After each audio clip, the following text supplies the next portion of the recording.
Okay. No, they can't hear us. No, that means I don't think they can hear us. Well, you live now, so yeah, they can hear you. But it's all good. Okay.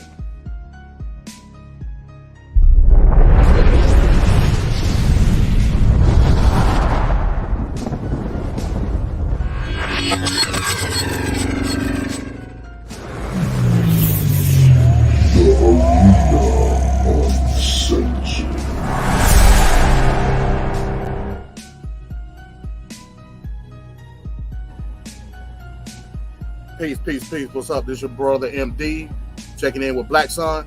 What's up, Blackson? Hey, what's going on, man? What's going on?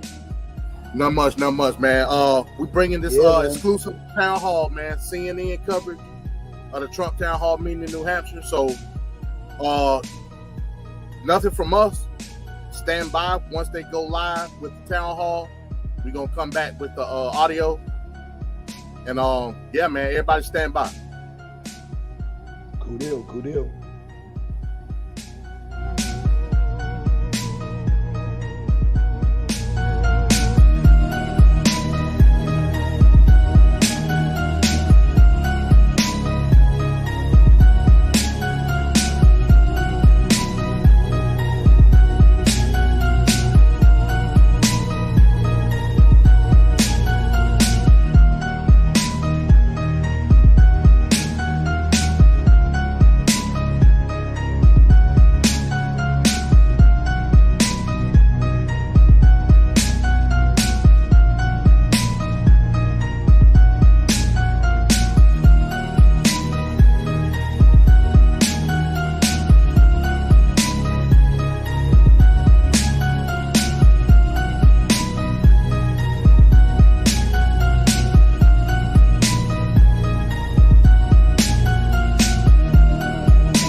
Peace, peace, peace. What's going on? Once again, when you come in the building, hit the like button, subscribe to the channel, stand by. We're waiting on the Trump Town Hall meeting to engage. Stand by.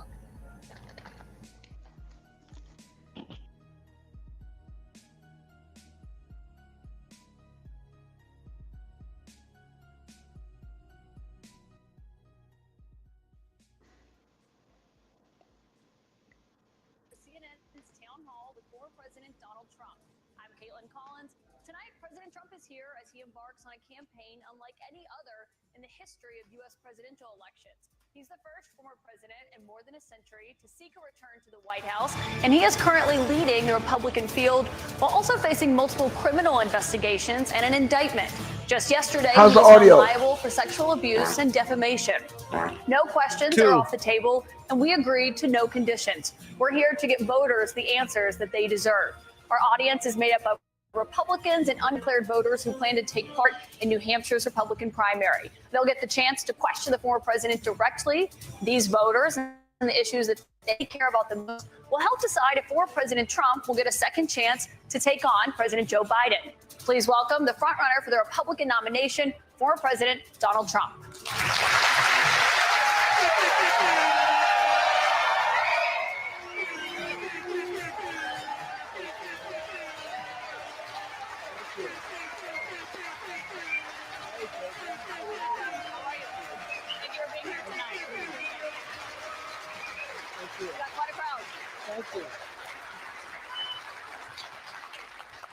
President Trump, thank you for your time here tonight. We got a great crowd here in New Hampshire, a lot of voters with a lot of questions about what your 2024 term would look like, what another Trump term would look like. We'll get to the voters shortly, but your poll showed that you were dominating the Republican race right now, but you were also under active federal investigation for trying to overturn the 2020 election results. Your first term ended with a deadly riot at the Capitol, and you still have not publicly acknowledged the 2020 election results. Why should Americans put you back in the White House? Because we did fantastically. We got 12 million more votes than we had in, as you know, in 2016. I actually say we did far better in that election. Got the most that anybody's ever gotten as a sitting president of the United States.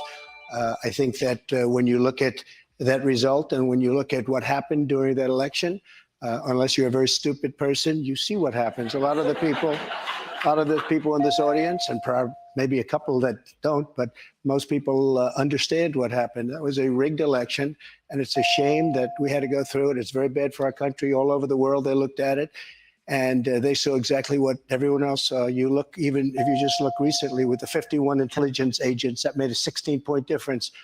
If you look at the FBI, if you look at the FBI and Twitter, they call it Twitter files, made a big difference. If you look at Mr. President, back to what you just said there, though, it was not a rigged election, a stolen election. You and your supporters lost more than 60 court cases on the election. It's been nearly 2.5 years.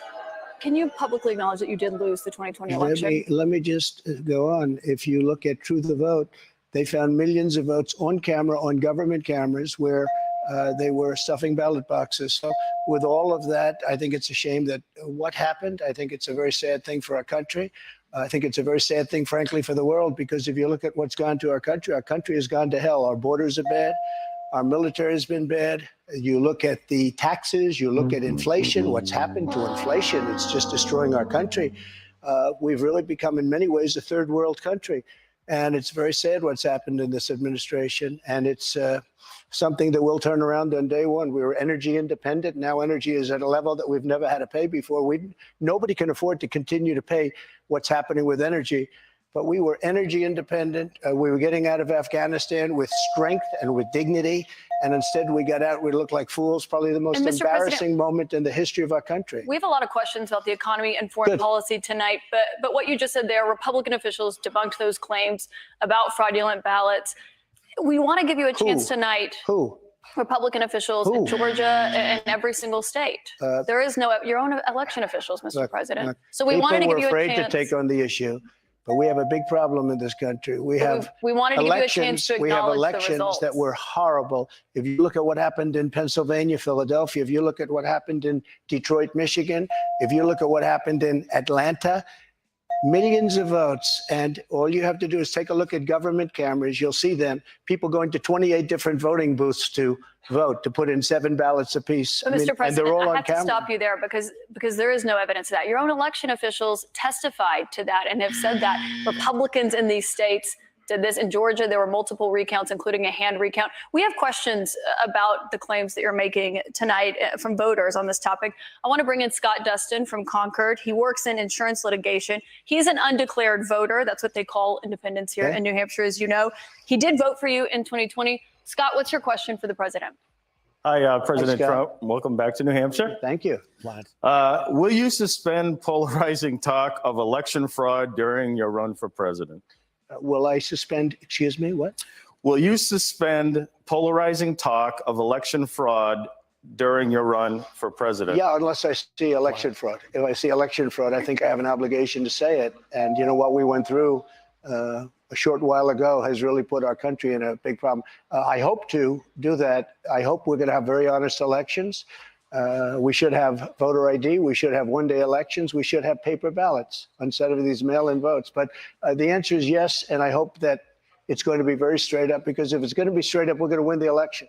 So you will suspend talk, to his question, about the 2020 election on the campaign trail? I guess we're going to just win. We're at a point now. We're getting so close. Let's just win it again and straighten out our country. One other question on this.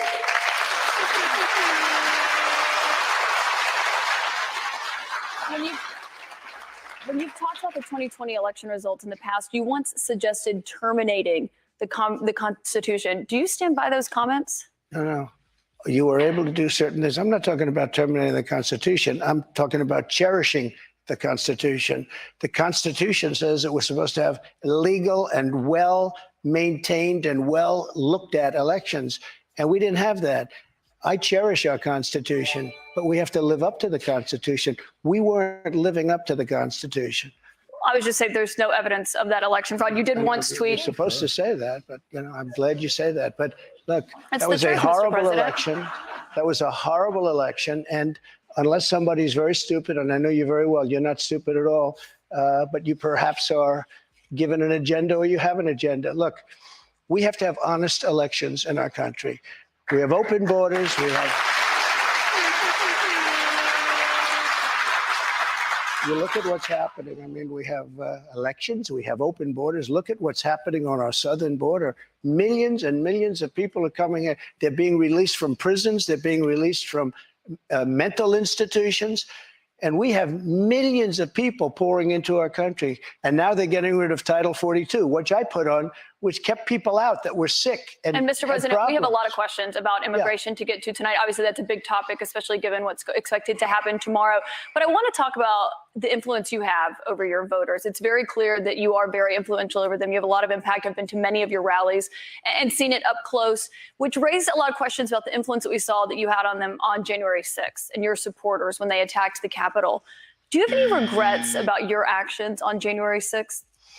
Well, you know, January 6th was, again, we go back to it, but January 6th had to do with the fact that hundreds of thousands of people, and you don't see the pictures very often. A lot of the people here probably were there. January 6th, it was the largest crowd I've ever spoken to. That was prior to the walk down to the Capitol building. I don't think, and I've spoken to hundreds of thousands of people. I've never spoken to a crowd as large as this. And that was because they thought the election was rigged. And they were there proud. They were there with love in their heart. That was an unbelievable, and it was a beautiful day. And what I was asked to do, I wasn't involved in it very much. I was asked to come in. Would I make a speech? I made a speech. I said, walk peacefully and patriotically, or, you know, many different things. In fact, I brought a list of things. I don't want to bore the audience, but we can go sentence after sentence after sentence of things I said and things I put out. One of the big problems was that Nancy Pelosi, Nancy as I affectionately call her, Crazy Nancy Pelosi and the mayor of Washington were in charge, as you know, of security. And they did not do their job. They're not in charge of the National Guard. You're in charge of the National Guard. Well, I offered them National Guard. I said, we'll give you soldiers, we'll give you National Guard, we'll give you whatever you want. And they turned me down. And in fact, she turned me down. She turned me down in writing. They turned me down. But your acting defense secretary, Chris Miller, at the time, he says you never gave a formal order to deploy the National Guard. But when it came to that day, just the opposite. Chris Miller wrote a book, and he's a fantastic guy, and he was ready to go. They turned him down. If you look, the mayor of Washington, D.C., lovely lady, she said, we don't want it. We don't like the look. Nancy Pelosi said, oh, we don't like the look. If they would have had I offered them 10,000 soldiers. I said, it could be 10, it could be more, but I offered them specifically 10,000 soldiers. If they would have taken 500 soldiers, you wouldn't have had the problem. They turned it down. And if you look at the Inspector General report, he says they turned it down. They made a terrible mistake. Well, Chris Miller was your acting defense secretary. He says you never gave that order. But back to what happened on that day. You said you weren't. He did not say that. He has testified that, Mr. President. He did not say that. But you said you weren't very involved that day. You did tell your supporters to come to Washington. You tweeted about it, about that speech that happened on the rally. Am I allowed to say that? When they went to the Capitol, and they were breaking into the Capitol, smashing windows, injuring police officers. Why did it take you 3 hours to tell them to go home? I don't believe it did. Oh, let me pull it out. I have to pull it out. So You got our Kitty McInerney. So if you look at on January 5th, the day before, I said, please support our Capitol Police and law enforcement. They are truly on the side of our country. Stay peaceful. Stay peaceful. This was the day before, and this was in the form of Twitter. Now I use Truth Social. I think it's far superior. Okay. I hope everybody's on Truth. If you look, January 6th, this is before 2:30. I am asking for everyone at the U.S. Capitol to remain peaceful. This is right after, as it was happening. But what happened is they took it down. I don't know why. I think they took it down because it was so good. They didn't like it being up there. I am asking, and we didn't know until I got it back, because now I have 90 million people waiting for me to go back, but I'm on Truth and I'm staying on Truth. Listen, I am asking for everyone at the U.S. Capitol to remain peaceful. No violation. We want no violation. We want no violence. Remember, we are the party of law and order. Respect the law and our great men and women in blue. Thank you. That was at 2:30. That was very early. Mr. President, I looked at the same timeline that you did. No, but you didn't report that. You know why? Because it was taken down. We did report it. I was reporting that day. It was taken down and it wasn't. But when it was clear to you that they were not being peaceful, you saw them rushing the Capitol, breaking windows. They were hitting officers with flagpoles, tasing them, beating them up. When it was clear they weren't being peaceful, why did you wait 3 hours to tell them to leave the Capitol? They listened to you like no one else. You know that. They do. I agree with that. But so why didn't you tell them to go home sooner? Nancy Pelosi and the mayor are in charge. I assume they were able to do their job. They weren't. But Pelosi's not in charge of Capitol And if you remember, security. I made a video right outside the Oval Office in the Rose Garden. And I'm very proud of that video. I didn't have a script. I don't need scripts like a certain person that's in there right now. The video, it came out much later after they had already attacked the Capitol. It was a great video. And it was a beautiful video. And it said, I mean, I don't want to read it all, but you have to go home now. We have to have peace. We have to have law and order. I remember that video. We have to respect our great people of law and order. We love the people of law and order. We can't play into the hands of these other people.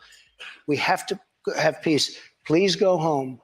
I said that. Referring you know to the what law they did? and order there, they took Mr. that President. down. And you know, to this day, it hasn't been put up.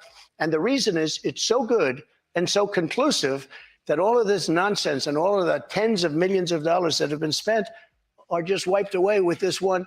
And they've never put it back up. They had another one that they did the same thing. But that video that you rereferenced there, it wasn't posted until 4:17 Hit the goddamn p.m. like They button. breached the Capitol at 2 p.m. That video was Mr. President. posted. 4:17 Yeah, p.m. before, actually a little bit before that. Right, so that's my question. Excuse Because me. in that 3 hours, over Excuse me, 140 it was officers posted were after the injured. first one I just read, though, and that was at 2 o'clock. But I think the reason the timeline is so critical here, because going back to your influence, in Here's that another 3 one I hours, posted. over 140 officers were injured that day.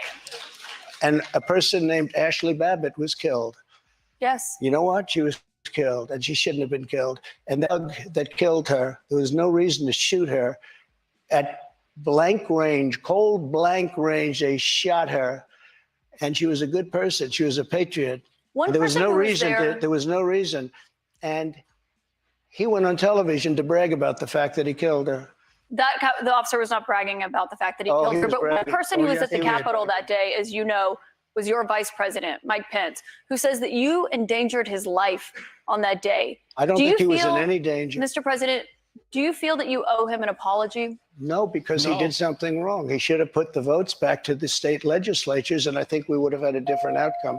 I really do. But he doesn't have the authority to do that, as you know. The vice president does not have the authority to reject those. Are you ready? Let's have this one out just now, because it's interesting. Let's keep it interesting, right? I like Mike Pence very much. He's a very fine man. He's a very nice man. He made a mistake. His lawyer said, you cannot move. I called him the human conveyor belt. I said, even if the votes, I talked to his lawyer, even if the votes are absolutely fraudulent, he can't say, yes, sir, he can't send back. And the Democrats played it and the rhinos played it. And then the election was over. They told him he couldn't do it. And Mike said to me, I can't do it. The lawyers told me I can't do it. They can't do it.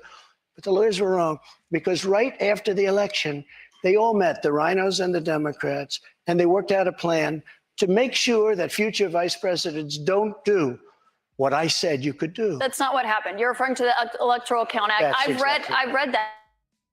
There is legal experts, including Republican legal experts, say that he does not have that authority, Mr. President. But I want why did they change the law then, saying that you can't do it? They didn't change the law. They strengthened the law because they were worried about presidents exploiting. Meaning you could do it.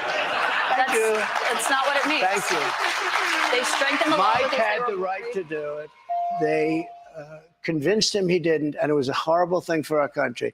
If you would have sent those votes back to Georgia, Pennsylvania, and other states, Wisconsin, which if you look at Wisconsin, virtually now the election was rigged. If you would have sent those votes back to many of those states, they would not come back in the affirmative.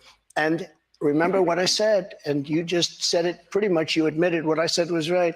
They said he didn't have the right to do it, and he did have the right to do it, and that's why they changed the law, taking that right away. I should note that your campaign paid for a recount that happened in Wisconsin. It actually had more votes for President Biden by the end of it. But I want to move on to Wayne Byer. He's a retired attorney from North Conway. So many illegal votes were cast in Wisconsin. And if you look in Milwaukee, Wisconsin, they had so many illegal votes, they didn't even know what to do with them.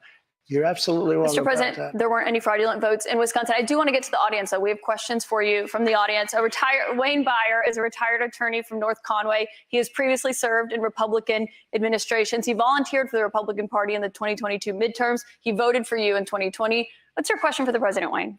Thank you for coming, Mr. President. Thank you, Wayne. My question to you is, will you pardon the January 6 rioters who were convicted of federal offenses? I am inclined to pardon many of them. I can't say for every single one, because a couple of them probably they got out of control. But, you know, when you look at Antifa, what they've done to Portland, and if you look at Antifa, look at what they've done to Minneapolis and so many other places. Look at what they did to Seattle and BLM. Many people were killed. These people, I'm not trying to justify anything. But you have two standards of justice in this country, and what they've done, and I love that question, because what they've done to so many people is nothing. And then what they've done to these people, they've persecuted these people. And yeah, my answer is I am most likely, if I get in, I would say it will be a large portion of them. You know, they did and it'll be very early on. And they're living in hell right now. So when it comes to pardons, they're living in hell. And they're policemen, and they're firemen, and they're soldiers, and they're carpenters and electricians, and they're great people. Many of them are just great people. Mr. President, one of the people who was convicted was a former policeman, but he was convicted of attacking a police officer, I should note. But when you said you are considering pardoning a large portion of those charged with crimes on January 6th, does that include the 4 Proud Boys members who were charged and convicted of seditious conspiracy? I don't know. I'd have to look at their case, but I will say in Washington, D.C., you cannot get a fair trial. You cannot. Just like in New York City, you can't get a fair trial either. Speaking of New York, I want to ask you about a significant verdict that was reached yesterday. I know this is something you want to weigh in on as well. A Manhattan jury found that you sexually abused the writer E. Jean Carroll and defamed. You've denied this, but what do you say to voters who say it disqualifies you from being president? Well, there aren't too many of them because my poll numbers just came out. They went up. Okay. I I'm the only person in history who had a charge like that. And usually you leave office, you say, I'm sorry, but I'm going to back home. I'm back home to my family and everything. I'm going to be resigned. My poll numbers went up, and they went up with the other fake charge too. Because what's happening is they're doing this for election interference. This woman, I don't know her. I never met her. I have no idea who she is. I had a picture taken years ago with her and her husband, nice guy, John Johnson. He was a newscaster, very nice man. She called him an ape. Happens to be African American. Called him an ape. The judge wouldn't allow us to put that in. Her dog or her cat was named Vagina. The judge wouldn't allow to put that in.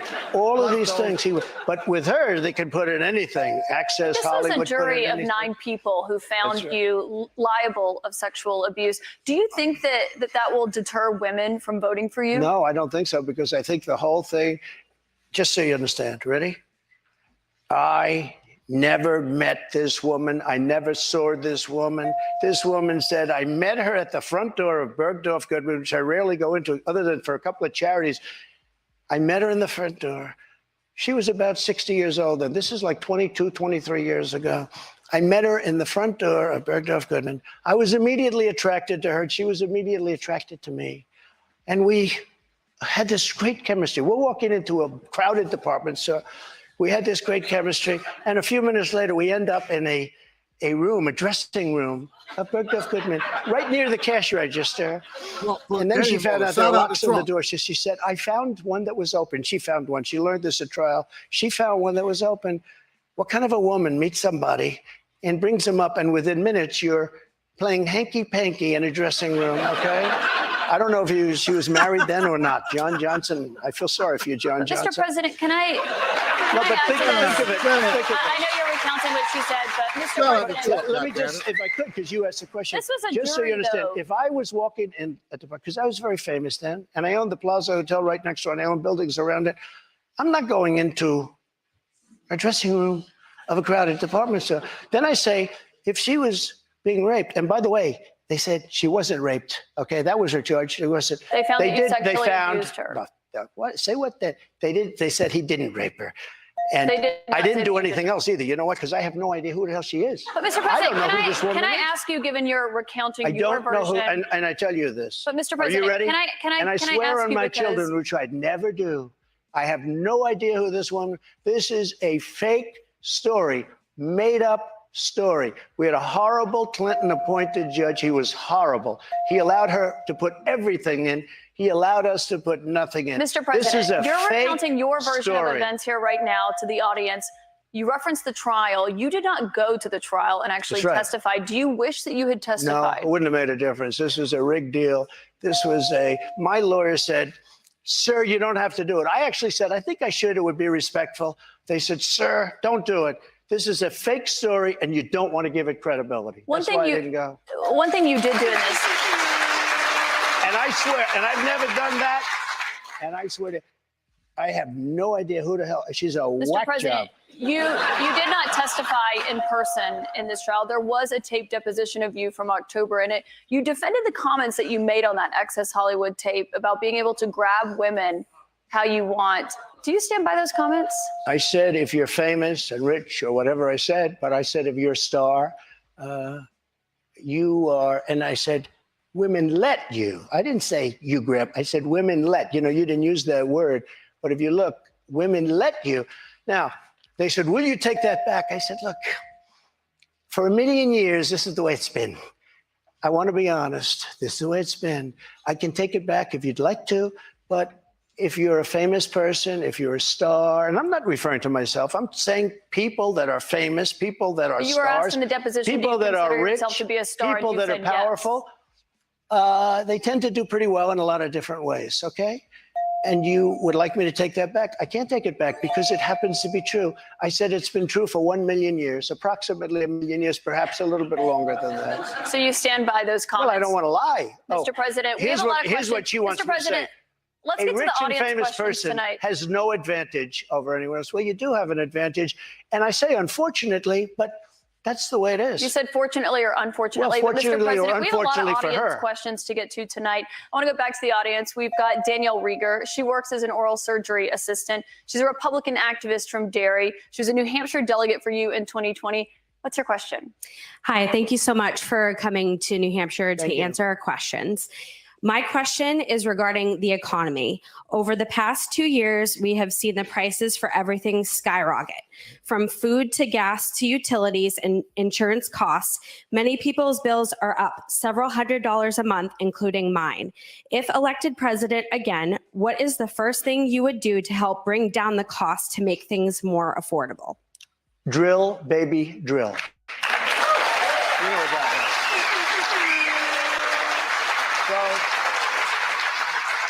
So we were energy independent. We were soon going to be energy dominant. And nobody had ever done what I did. We got oil down to $1.87. Actually, it fell lower than that in some cases. We had to save the oil companies. The price was getting so. We were doing incredibly. We had the greatest economy in the history of our country, probably the greatest economy in the history of the world. We were energy independent, soon to be energy dominant. We were going to be bigger than Russia and Saudi Arabia put together ×2. We have more liquid gold under our feet than any other nation. And these stupid fools ended it. And energy went from $1.87 and even lower for gasoline, for a car. They went from $1.87 to $5, $6, $7, $8, and even $9. And your electricity bills went through the roof. Your heating bills went through the roof. And that's what started inflation. And it hasn't stopped because people are paying now for bacon and for eggs and for the 2 and 3 times what it was just a little while ago. We created the greatest economy in history. A big part of that economy was got you the biggest tax cuts in the history of our country, bigger than the Reagan cuts, bigger than anything. And also, Caitlin, also, as you know, we got the biggest regulation and regulatory cuts. This place was rocking. And then we were given a gift from China, and China paid a big price. And let me tell you something. I took in hundreds of billions of dollars in taxes from China. But prior to COVID coming in, and then I rebuilt the economy again, a second time. But we had, prior to COVID coming in as from China, from Wuhan, which I said it came from Wuhan. Everybody said, oh, you're wrong about that. You're wrong. It came from Wuhan. I said it right from day one. So we had the greatest economy in the world. Here's the story. They made energy so high, and energy is all invasive. It is massive as an industry and as a cost. It lifted everything. If you made donuts, no matter what you did, and we had inflation, the likes of which I guess we haven't had, as I said, for 52 years, but I think more than that. We had no inflation. We had the lowest energy prices we've had in decades. This country was rocking and rolling. And by the way, we had the most secure border in the history of our country. Mr. President, we have more questions on the economy. I want to make sure we get to all of those. As you know, the U.S. right now could be just 3 weeks away from defaulting on its debt. That could mean millions of jobs lost, people not getting their Social Security payments. People believe it would put the U.S. economy into a recession. On that topic, I want to bring in Marta Cervella, a student here at St. Anselm. She is an undeclared voter who did not vote in 2020. Marta, what's your question? Hi, Mr. President. Hi, thank you. So my question is, what do you think about the United States' current debt situation, and how can we move forward? Such an important question. So we're at $33 trillion, a number that nobody ever thought possible. When we had our economy rocking and rolling just prior to COVID coming in, like literally, we were making a fortune. And oil, we were going to make so much money from oil, we were going to start paying off debt. But then with COVID coming in, we had to do other things. We had to keep this country alive because it was so serious. But we have to get the country back. We have to lower energy prices. We have to lower interest rates. Interest rates are through the roof. Energy has to come down. It all has to come down, and we have to start paying off debt. But when we have a debt limit, and they use that very seriously to me, they came in, Schumer came in with Nancy Pelosi, and they were using it. We'll violate it. We'll do whatever. They talked a whole lot different than they do right now. I say to the Republicans out there, congressmen, senators, if they don't give you massive cuts, you're going to have to do a default. And I don't believe they're going to do a default because I think the Democrats will absolutely cave because you don't want to have that happen. But it's better than what we're doing right now. because we're spending money like drunken sailors. So You know just the to be clear, expression? Mr. President, you think the U.S. should default if the White House does not agree to the spending cuts Republicans Well, are you might demanding? as well do it now because you'll do it later. Because we have to save this country. Our country is dying. Our country is being destroyed by stupid people, by very stupid people. You once said that using the debt ceiling as a negotiating wedge just could not happen. You said that when you were in the That's Oval when Office. I was president. So why is it different now that you're out of office? Because now I'm not president.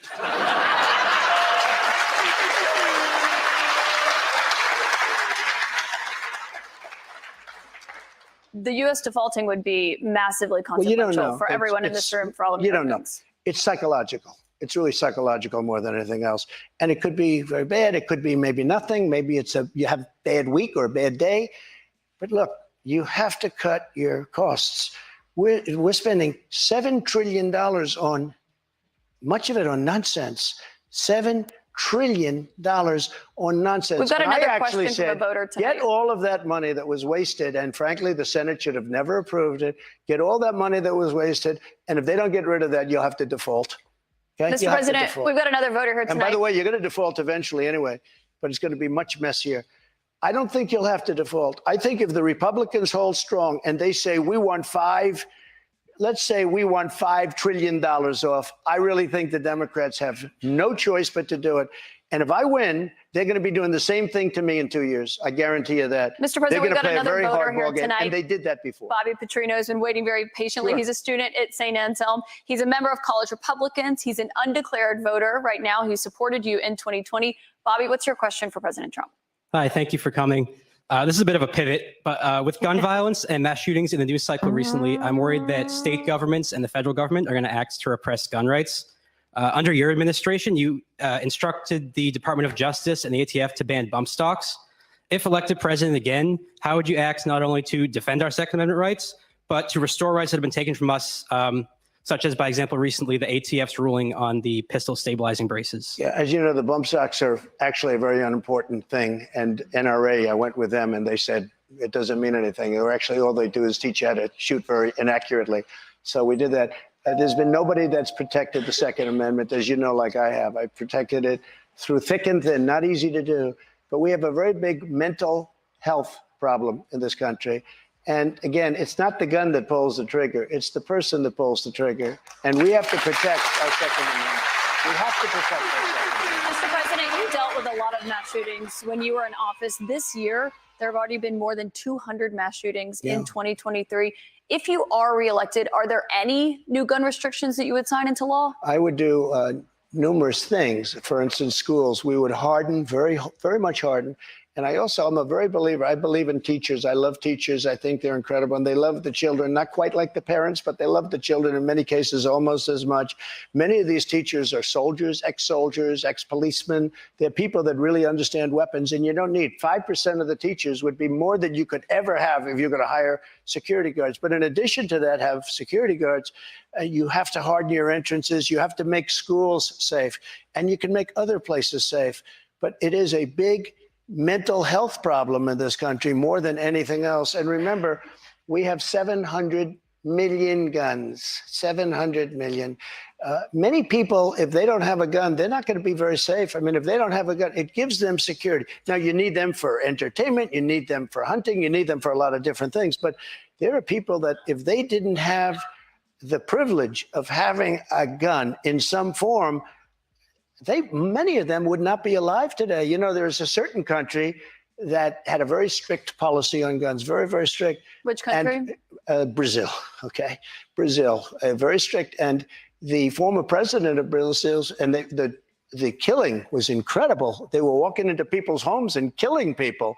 They had no protection. He said, go out and buy guns. People went out and bought guns, and it went way down. The numbers went way down because they had security. If you look at Chicago, Chicago has the single toughest gun policies in the nation. They are so tough you can't breathe. New York, too, and other places also. All of those places are the worst and most dangerous places. So that's not the answer. No new restrictions that you would sign if reelected, Mr. President. I want you to meet Julie Miles, a registered nurse from Merrimack. She's a Republican who voted for you in 2020. Julie, what's your question for the president? Thank you, Mr. President. Thank you. I appreciate you answering this question this evening. How do you plan to appeal to women voters in New Hampshire who are concerned about the Dobbs decision and how states may change their laws? It's such a great question, and it was such a great victory, and people are starting to understand it now. You know that they wanted to bring it back to the states, but that was probably the least important part of that victory. Getting rid of Roe v. Wade was an incredible thing for pro-life because it gave pro-life something to negotiate with. Pro-life had absolutely nothing being stuck in Roe v. Wade to negotiate with. And now what's happening, and I see it all over, deals are being made, deals are going to be made. And look, everybody that was president wanted to get rid and tried to get rid of Roe v. Wade. You mean for 50 Republicans? years. Republicans. For 50 years, this has been going on. Actually, a couple of Democrats too. But for 50 years, this has been going on. I was able to do it, and I was very honored to do it. But by doing it, things are happening that are very, very positive. And you have to, I happen to believe in the exceptions, the life of the mother, rape, incest, like Ronald Reagan believed in the exceptions. But I happen to believe that. I think it's frankly important to do that. But a lot of people are, against that. A relatively small number. But the way I look, I think it's very important to say this. I consider the other side to be radical because the other side under Roe v. Wade and other things, the other side, they're radical because they will. Remember the debate with Hillary Clinton? I said, rip the baby out of the womb at the end of the 9th month. They will kill the baby in the 9th month. If you look at that crazy governor of Virginia from the former governor, where he said, no, the baby will be born, and then we'll decide essentially whether or not to execute the baby. But Mr. President, can we talk about what you would do if you are reelected? These are the radical people. It's not the pro-life people that are radical. But if you are reelected and you're back in the Oval Office and you get legislation to your desk, would you sign a federal abortion ban into law?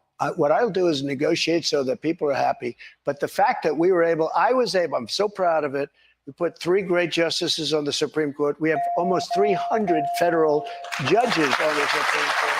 So just to be clear, Mr. President, you would sign a federal abortion ban into law. I said this. I want to do what's right. And we're looking, and we want to do what's right for everybody. But what's right? But now, for the first time, the people that are pro-life have negotiating capability because you didn't have it before. They could kill the baby in the 9th month or after the baby was born. Now they won't be able to do that. But I think this is a really important question for you to answer because this is something every Republican, including those who are running against you for the nomination, are being asked about is, would you sign a federal abortion ban into law? And many of them are going to give you the same answer as I am. First of all, I am honored to have done what I did. And a lot of people said in 150 years, he's now the most consequential president because he saved so many lives. And I'm honored to have done it. And because of what I've done, we now have a great negotiating ability. That's what I do in life. I negotiate.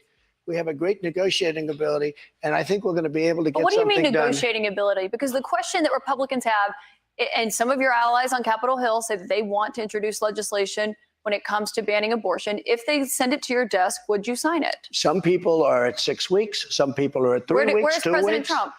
President Trump is going to make a determination what he thinks is great for the country and what's fair for the country. But the fact that I was able to terminate Roe v. Wade after 50 years of trying, they worked for 50 years. I've never seen anything like it. They worked, and I was so honored to have done it. We are in a very good negotiating position right now, only because of what I was able to do. And remember this, again, you talk about radicalism.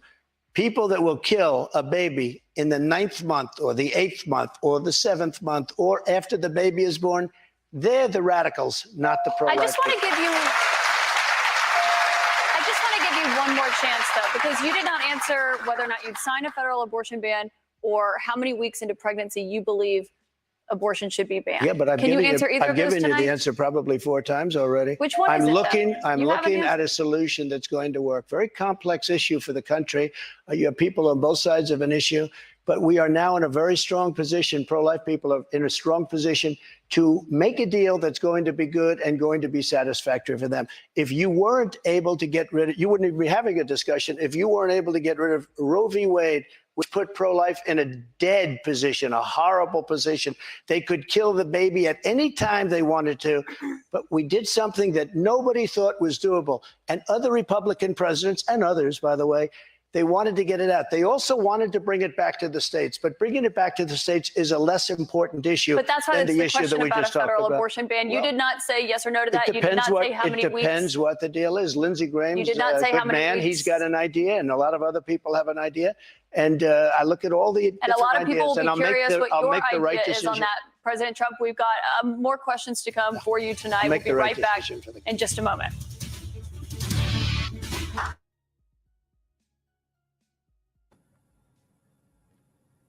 All right, bro. Hey, can you hear me? Blackson.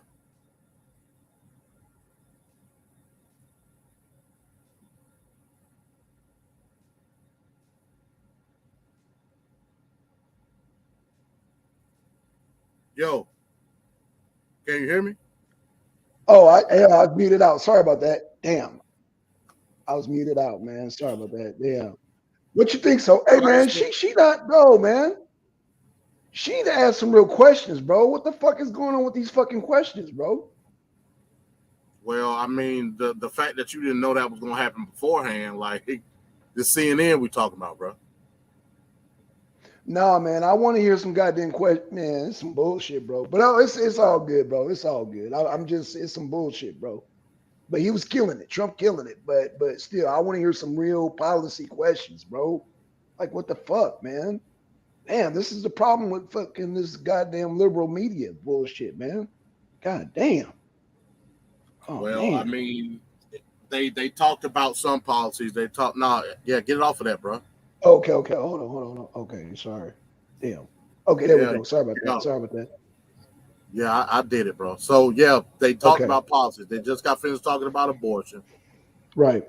They talked. Yeah, she stayed on that goddamn question for how long though? It's like, dude, he answered the fucking question. Next goddamn question, bro. Is abortion rights not a left wing policy, bro? Like but did he not? I get that. I get that. He answered the question. He said on a case basis. Like, what the fuck? Well, bro, again, like I said, this is CNN, bro. Like all this stuff was expected. Right. To me, it was. Right, no, I get it, bro. But still, man, I mean, what the left ain't concerned about the goddamn war in Ukraine and sending billions of dollars over there, like, it ain't over yet, bro. All right, man. I mean, yeah, but she quit wasting time asking these fucking stupid ass goddamn questions, man. And TMZ shit. I want to hear some goddamn policies, bro. I don't vote on presidents like based on. Go ahead. So they talked about abortion. Right. They talked about the energy crisis as well as they talked about the debt ceiling. Right. Those are policies right there. Right. So they did talk about policies. Trump gave his explanation when it comes to the debt ceiling and us possibly going into the fall overall with our current debt situation. I totally agree with what he was saying. Something's going to have to be done to alleviate the unnecessary spending. I totally get that. Gotcha. He also talked about the energy crisis. In the energy crisis, he said, and we've been saying this. Facts. We would have been better off consolidating the energy that we have here on this land. Facts. And we could have prospered based off of that. All so right. He talked about that. Also, go ahead. No, I just want to apologize for cursing, man. But yeah, I was just getting kind of frustrated with drilling him on that damn abortion thing, bro. I don't see why. Like, I mean, because I think it's certain shit. It's certain shit that you expect from certain media outlets, bro. Like, right. I got that. What you talking about? No, I mean, go to the next question. I mean, he answered the goddamn question 4 times. Go to the next goddamn question because I want to hear about goddamn Ukraine. I want to hear about other policies. He answered the damn question. That's all I can tell you. Yeah, I got you, man. Okay, let's get back into it. All right, cool.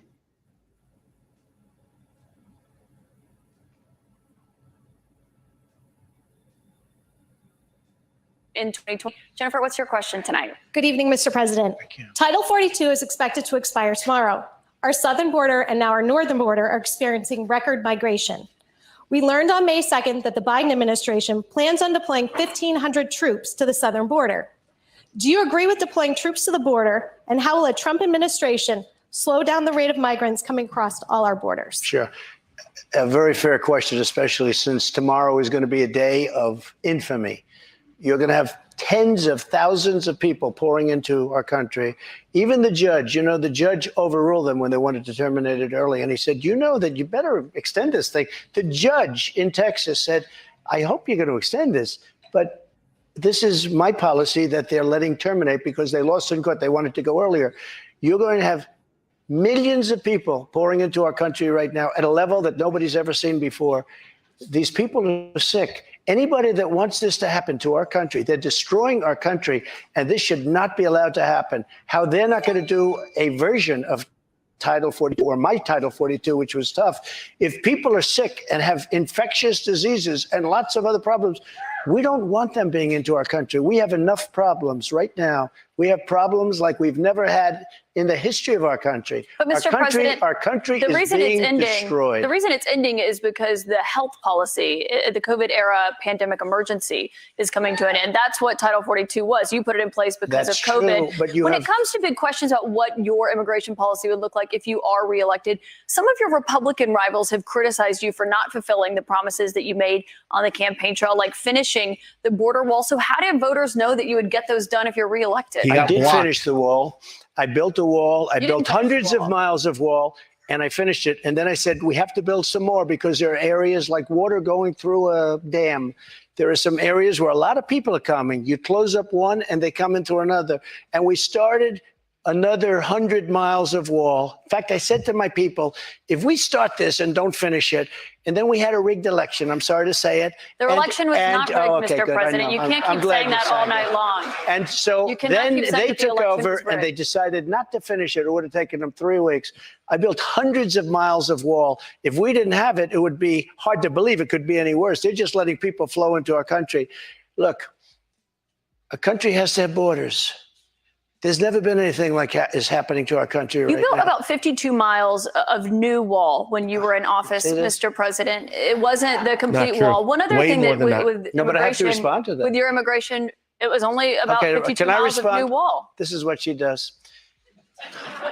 I built hundreds of miles. Some of the wall was up there, and it would be laying on the ground, rusted, rotten steel, rusted, rotten wood, and what the radical left crazy Democrats did, if there's a piece of wood laying down, they consider that a wall. I built 30-foot walls that go down 7 feet into the ground.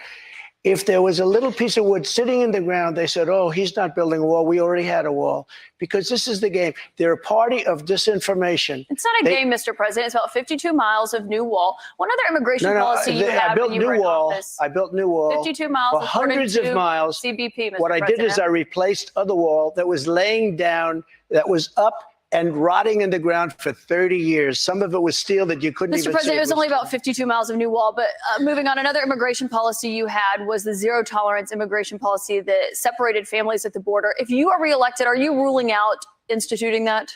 Well, when you have that policy, people don't come. If a family hears that they're going to be separated, they love their family. They don't come. So I know it sounds harsh, but if you remember they said I was building prisons for children. It turned out that it was Obama that was building the prisons for the children. But would you re-implement that if you're reelected? Is that what you're saying? We have to save our country, all right? So it sounds like that's a yes. No. When you say to a family that if you come, we're going to break you up, they don't come. And we can't afford to have any more. Look at New York City. Look what's happening. They're living in Central Park in New York City. The city is being swamped. Los Angeles is being swamped.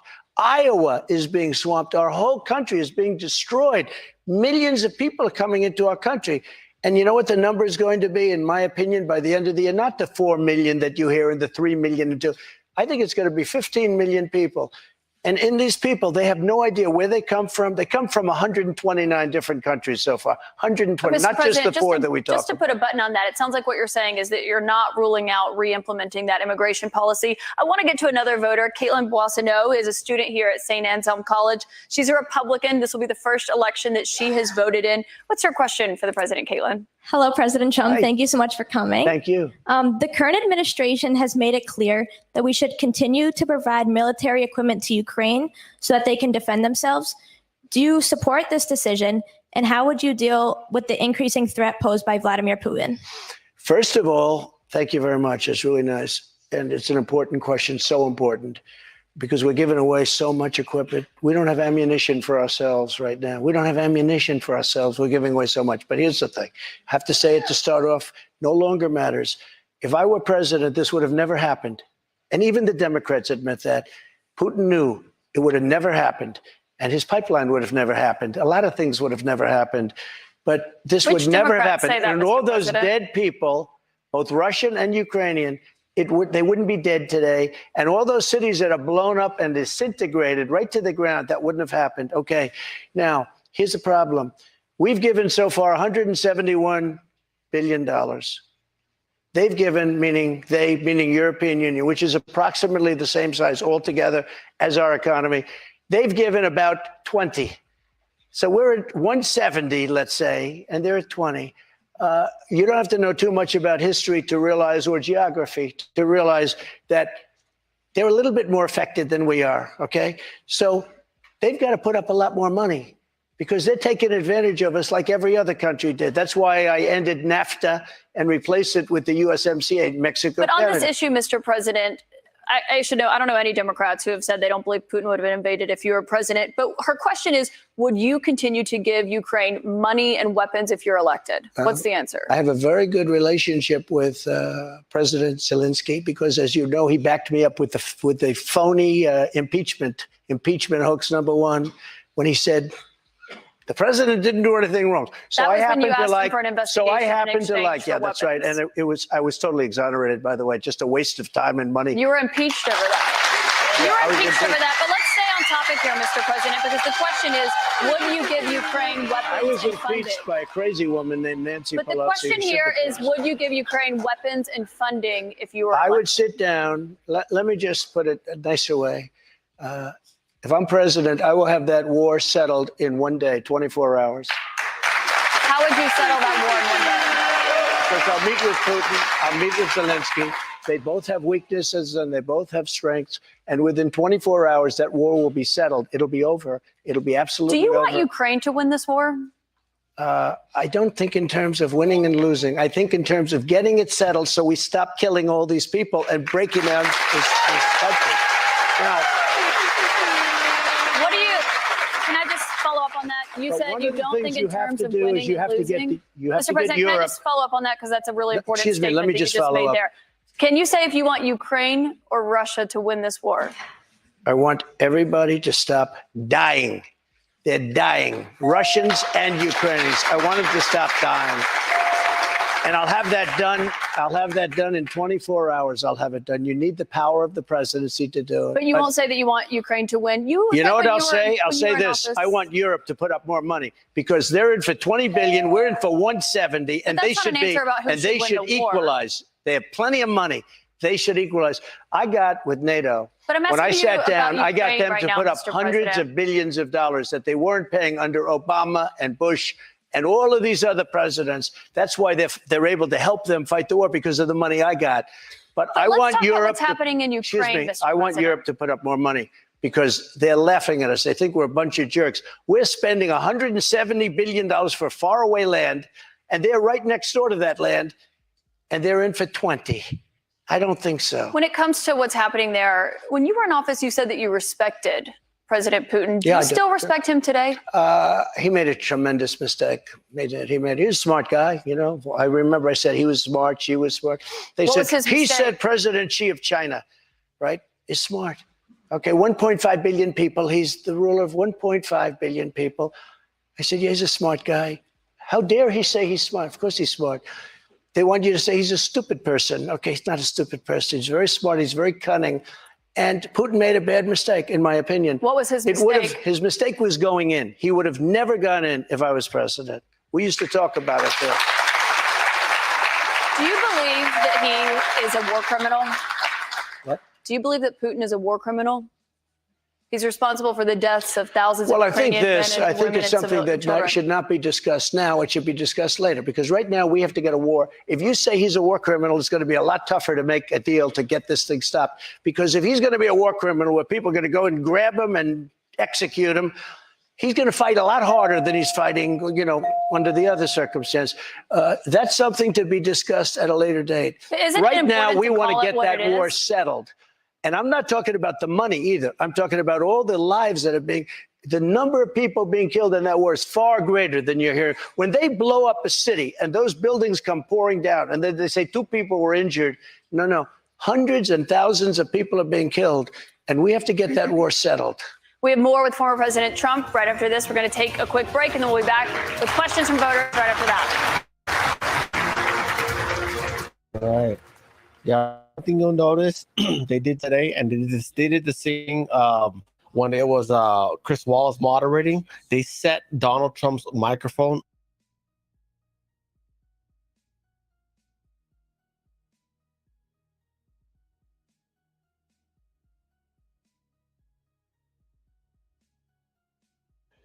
Shit, man, Trump's killing it. He killing it, man. What? Hey, MD, what do you think so far, man?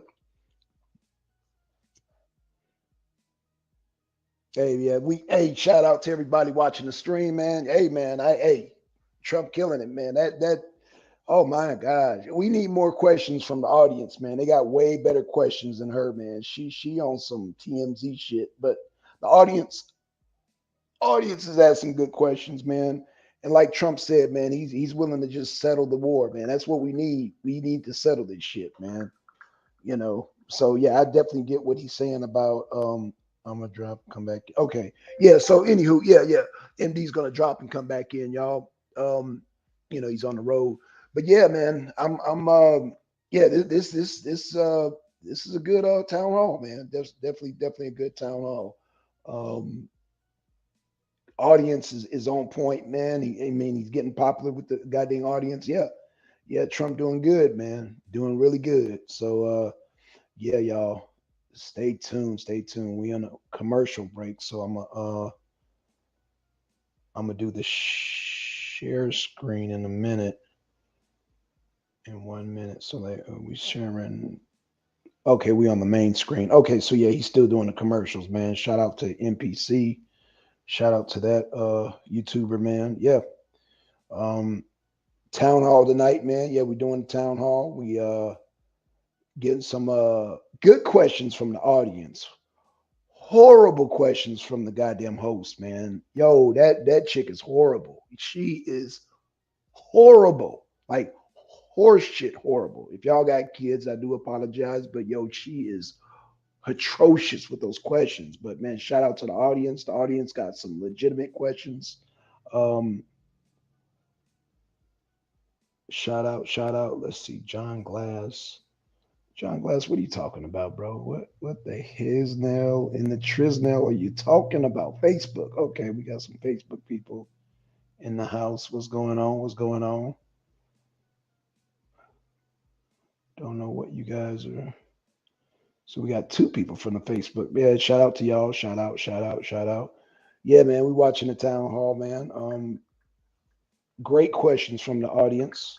Hopefully we can get some more questions from the audience, because the CNN host, man, she's just, oh my gosh, I can't do it with her.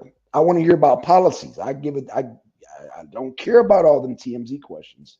StreamYard started tripping. I'm resetting my laptop. Okay, no problem. MD's having some issues here. Who's this? John Glass.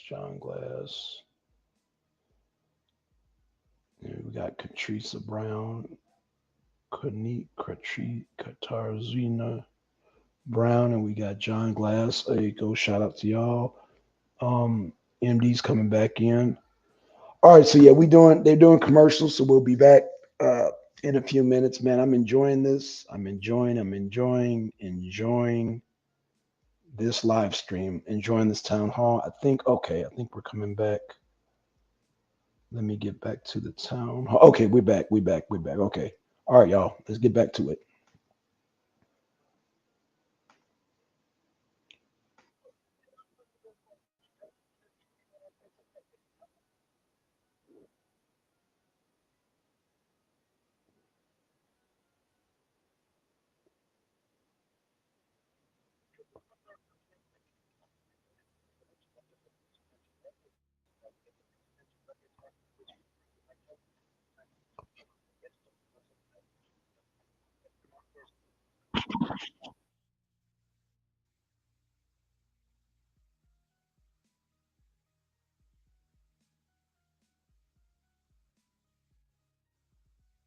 Right to do it. I didn't make a secret of it. You know, the boxes were stationed outside of the White House. People were taking pictures of the GSA and the various people. I got to stop you right there, that though, were because the moving. Presidential Records Act, which is not well known to a lot of people, I read it. It does not say that you can take documents with you. It says actually that they are property of the federal government. You negotiate, you make a deal. It's not criminal, by the way. The Presidential Records Act is not criminal. And just so you know, it's not that you can negotiate to take the documents with you. Can I tell you? Just so you understand, the Presidential Records Act is not criminal. I took the documents I'm allowed to. You know who else took them? Obama took them. Nixon took them. Obama Reagan did not took take them. documents. Oh, he didn't? Yes, he did. The difference here that I'd like to know. Reagan National took Archives them. says that President Obama Even Jimmy did not Carter, take documents. even Mike Pence had some documents, and he's a You very referenced honorable Pence, guy. you referenced But you know who Biden. took them more than anybody is Joe Biden. He has 1,800 boxes. That's And not nobody accurate, even Mr. knows where President, they and you are. know that. 1,800. And nobody talks about him. Mr. President, And they it's not accurate. they put a rough guy on us, and they, in I the think it's meantime, they have important, Mr. nobody. President, to actually set the record straight here. They took documents, including President or Vice President. Obama has a warehouse full of documents, okay? Is that you waited to turn yours over, and it was a year and a half effort that included a subpoena with those documents. One question about what happened when you had those documents. It included a raid on my house. That's what it included. But They didn't raid. You'd gotten a they subpoena didn't raid and they had not Biden's been house. turned over yet. They didn't raid Biden's house. You know what happened? They put him in the house. That's the one with the Corvette where the documents were laying all over the floor. That was fine. And you know who happens to be at Mar-a-Lago? Secret Service, and they're phenomenal. I have Secret Service. He didn't have Secret Service. The other thing, the vice president cannot declassify. He didn't have the right to declassify. He has documents from when he was a senator.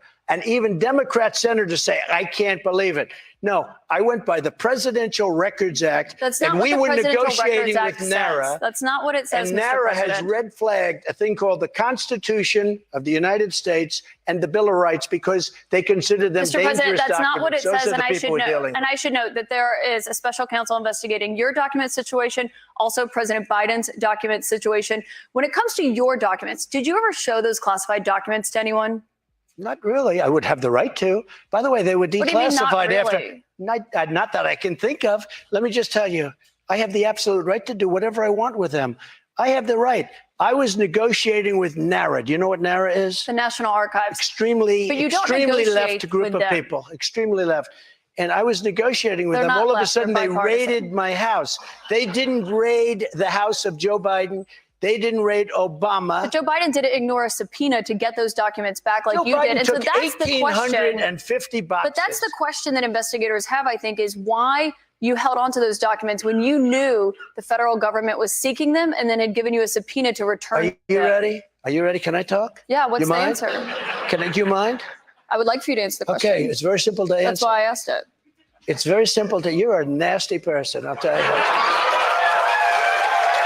Can you answer why you simple. held on to the documents? I was negotiating, and we were talking to NARA, that's Washington, to bring whatever they want. They can have whatever they want. When we left Washington, we had the boxes lined up on the sidewalk outside for everybody. People are taking pictures of them. Everybody knew we were taking those boxes. And the GSA, the government service, the GSA was the one taking them. They brought them down to Mar-a-Lago. We were negotiating with NARA. All of a sudden, they raid our house. When Biden has his documents, he won't give back the 1,850 boxes. And you're going to find some real gems in there. But it was So Biden you who can't have alerted all them that these he had different the sets of- documents. all The these National different Archives sets of- reached out to you to get your documents back. Why did you not turn them over when you got a subpoena because we were asking for you to turn negotiating them with over? them. We were negotiating with them as per the Presidential Records Act. We were negotiating with NARA. That's not what Very the nice Presidential Records people, Act says. I've but they seen got to it. love our Constitution a little bit more, and they shouldn't red flag it, by the way. Very nice people. We were negotiating with NARA, and that's what the Presidential Records Act says, because Richard Nixon, surprisingly, had problems, and he had a lot of problems dealing with NARA, and they ended up passing legislation they called the created the Presidential PRA. Records Act just for this kind of a thing. We were My dealing last with them. question We were on this talking. Excuse me. Wait a minute. subject, Mr. Wait. President. We were talking to them. We would have done it, but all of a sudden they raided the house. Now, why hasn't the FBI raided Biden? But I just explained to you why. No. It's because he's the one. They alerted the government that they okay. had those documents and had them come and get the documents Why from did his house. No, they My didn't question take for you, though, when it comes to documents, do you still have any classified documents in your possession? Are you ready? Do you? No, I don't have anything. I have no classified documents. And by the way, they become automatically declassified when I took them. But No, you why? have to declassify Let me them. ask you a question. Why is it that Biden had 9 boxes in Chinatown? And he gets a lot of money from China. Why is that? And There is no why evidence of aren't that. people? No, you Why cannot. are There is people no bringing that evidence up? of that, Mr. And why don't President. they put this What guy you're Jack referring Smith to and his is an group office that he had. of thugs? Mr. Why don't President- they put him in charge of that? I need to stop you right there because there's no evidence of what you just said there. What you're referring to there is an office that he had No, after that's leaving at the University vice of Pennsylvania. presidency. Wrong. He had a temporary office. But I want to ask about another investigation. You see, her microphone's louder than his. The He had subject, and I one do at know the University facts, of Mr. Pennsylvania, President. but he also had I want to 9 move on to boxes another in investigation that Chinatown. you're facing, which is the one She that's doesn't happening understand in it. Georgia, where they are investigating there your efforts to overturn the election results in the state of Georgia. I did At the nothing wrong. It was center a of perfect that, phone call. let me finish my question. At the center of that is that call that you had with the Secretary Perfect of State, call. Brad Raffensperger. Yeah, sure. Given the fact that there are indictments expected to come in that case this summer, is that a call you would make again today? Yeah, I called questioning the election. I thought it was a rigged election. I thought it had a lot of problems. I had I guess he's Secretary of State. I called. Listen to this. There are like 7 lawyers on the call, many of them from there. We're having a call. We're having a normal call. Nobody said, oh, gee, he shouldn't have said that. Why? If this call was bad, I questioned the election. You if asked this him to call find was you bad, votes. I didn't ask him to find anything. Let me We've just tell heard you, the audio if tape, this Mr. call President. was There's an bad, audio of you asking him to I find you said, 11,000 you owe something me votes. votes because the election was rigged. That election was rigged. And if this call was bad, why didn't him and his lawyers hang up? How dare you say that? This was Well, they were concerned enough. They recorded the call. And I should note that, of This course, was a call that was made to question the results of election. And when we can't make a call to question election results, then this country ought to just forget about it. you weren't just questioning the election results. I was You were asking questioning the him to election. find you votes. And I should note that there is no evidence of fraud. There is no rigged election in the state of Georgia. I want to get back to the audience, though, Mr. President, because those are false claims you're making about what happened in Georgia. Jordan Sullenberger is here. He's an undeclared voter from Hollis. He voted for you in 2020. Jordan, what is your question for President Trump tonight? Thank you, Mr. Trump. Thank you very much. I'm 26. I'm a veteran. I help manage a private aviation company. You want a job? I'd love one. Yeah. I'm looking for somebody very good. I'm not for mandates or government interference in private business, but I've Right. seen Republicans going after us like DeSantis after Disney. Right. What would you do as president to protect us from government interference? Well, I'm the one that really wants to protect you. All of these fake investigations of me are about election interference. They think because I'm leading Biden by 11 points, 7 points, 9 points, I'm leading DeSanctimonious by a lot, by 40 points or 45 points. I think he ought to just relax and take it easy and think about the future, because right now his future is not looking so good. I will tell you this. We are really putting it to Biden, but he's putting it to himself because the economy stinks, inflation is horrible, and the border is a disaster. And by the way he got out of Afghanistan was the single most embarrassing moment in the history of our country. Mr. President, I have one more question for you here tonight. And I think while we are front of the voters here in New Hampshire, this is a fundamental question for you. You are running in the 2024 race. If you are the Republican nominee and you are in that 2024 race, will you commit tonight to accepting the results of the 2024 election? Yeah, if I think it's an honest election, absolutely, I would. Will you commit to accepting the results of the election regardless of the outcome? You want me to answer it again? If I think it's an honest election, I would be honored to. And right now, we are so far ahead of both Democrat and Republican. And you know what? If I don't win, this country is going to be in big trouble. It's so sad to see what's happening. But no commitment there on the accepting the results regardless of the outcome. If it's an honest election, correct, I will. Okay, so not committing to accepting the 2024 election results or acknowledging what happened in 2020. Go ahead. President Trump, I want to thank you for coming here tonight. This is an important conversation with voters to hear and to have. Thank you to our audience and to our host, St. Anselm College. CNN's coverage continues with Anderson Cooper and Jake Tapper. Thank you.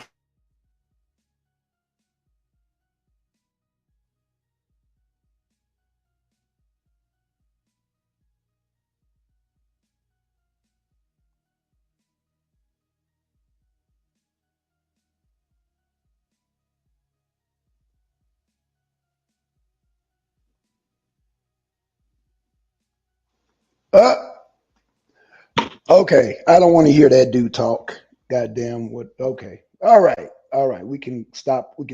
Okay, let's get to it, MD. I got a lot to say. Unmute your mic, MD. Unmute your mic. What you waiting on? Waiting on you. First of all, go ahead. Shout out to the people in the crowd, man. Very intelligent questions, man. Yo, oh my God. Yeah. Shout out to the people that ask intelligent questions in the audience. I think, that was very a good response from Trump saying, he wants to end the war, and calling Putin a war criminal is not the way to go about diplomacy. That's number one. Let's deal with that, because I'm going to deal with Putin first and foremost. You know how I get down, MD. Is it a bad move to call the man a criminal when you want to come in and add diplomacy? Yeah, pretty much, yeah. Because I mean, once he's a criminal, there is no diplomacy. There is no diplomacy, right? If you call someone a war criminal, then at that point, you're demanding a full and unreputable surrender at that point. Remember, we had that conversation. Remember the conversation when I said surrender versus ceasefire? Yes, I remember that. Yes. We had this very conversation. Yes, we did. It's a difference between surrender and ceasefire. That facts. You want to break it down again for the audience? Because I mean, it really ain't nothing to break down. I mean, surrender is in terms of war. Right. Ceasefire is in terms of diplomacy. Which one do you think we fall? Now I'm talking about the U.S. Where do we fall in place when it comes to Russia and Ukraine? Is it surrender or ceasefire? You tell me. Based on the narrative or based on the leaked documents? Based on our position. I don't care about nothing else. I'm talking about our position as the United States. What position do we have in terms of Russia and Ukraine? Well, again, it depends. Just based off of logic. Okay, based on logic. Again, it depends on who we got in office. Trump just said he is willing to negotiate. Now, Biden, on the other hand, is on some other shit. So it just depends on who in his office. That's why this discussion tonight. Go ahead. I'm sorry. Go ahead, bro. No. I get what you're saying. Okay. That's why I said based off of logic. So let me broaden it. Are we in war with Ukraine or Russia right now? Are we at war with Russia right now? Officially, no, we're not. Okay, so based off of that, our position would be what? War or diplomacy? Our position should be diplomacy. What? Again, we're using logic. We're not. I don't care about what Biden said.